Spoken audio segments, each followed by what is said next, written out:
হঠাৎ করেই বাসার সামনে বড় করে একটা রান্নাবান্নার আয়োজন। তো সবাই কিন্তু জিজ্ঞেস করতেছিল যে কি উপলক্ষে রান্নাবান্না হচ্ছে। তো কি উপলক্ষে রান্নাবান্না হচ্ছিল আর কি রান্না হচ্ছিল সেটা কিন্তু শেয়ার করব। আর রামিমের জন্য কিভাবে ঝটপট বার্গার তৈরি করলাম সেটাও কিন্তু আপনাদের সাথে শেয়ার করব। অবশ্যই কিন্তু লাইক দিয়ে ভিডিওটি দেখা শুরু করবেন। তো রামিম শুধু বার্গার খেতে চায়, আর বাইরে থেকে তো সবসময় বার্গার আমাদের এখানে পাওয়া যায় না।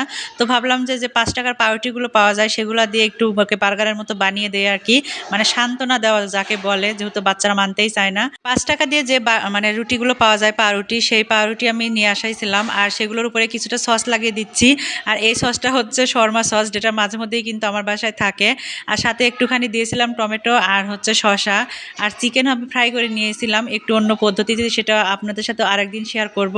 আর তারপর একটু বেশি করে সস দিচ্ছিলাম আর তারপরে সেটা রেডি করে নিচ্ছিলাম।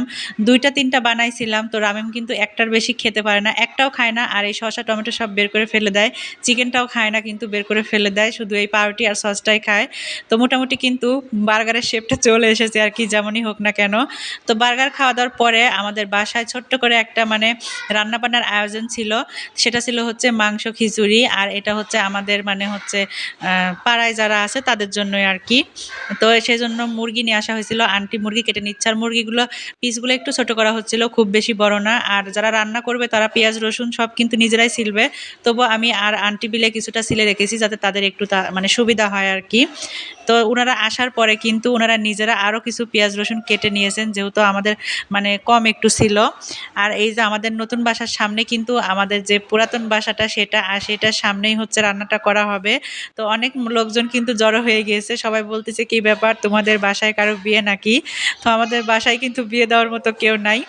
তো যাই হোক, এই যে ওনারা কিন্তু নিজেরাই নিজ দায়িত্বে সবকিছু রেডি করে নিচ্ছিলেন আর আমি ওনাদেরকে ব্লেন্ডারে সবকিছু রেডি করে দিচ্ছিলাম।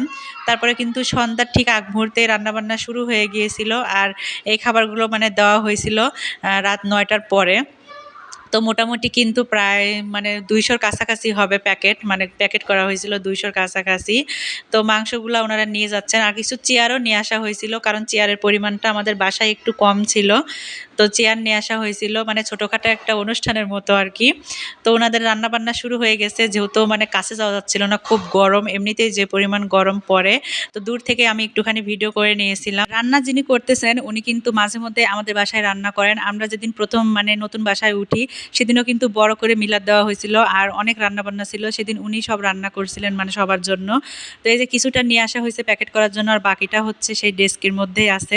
তো সবার প্যাকেট করা কিন্তু শুরু হয়ে গেছে। খিচুড়িটা কিন্তু আলহামদুলিল্লাহ বেশ মজাই ছিল। তো কেমন লাগলো আজকের ভিডিও অবশ্যই কিন্তু কমেন্ট করে জানাবেন। ধন্যবাদ।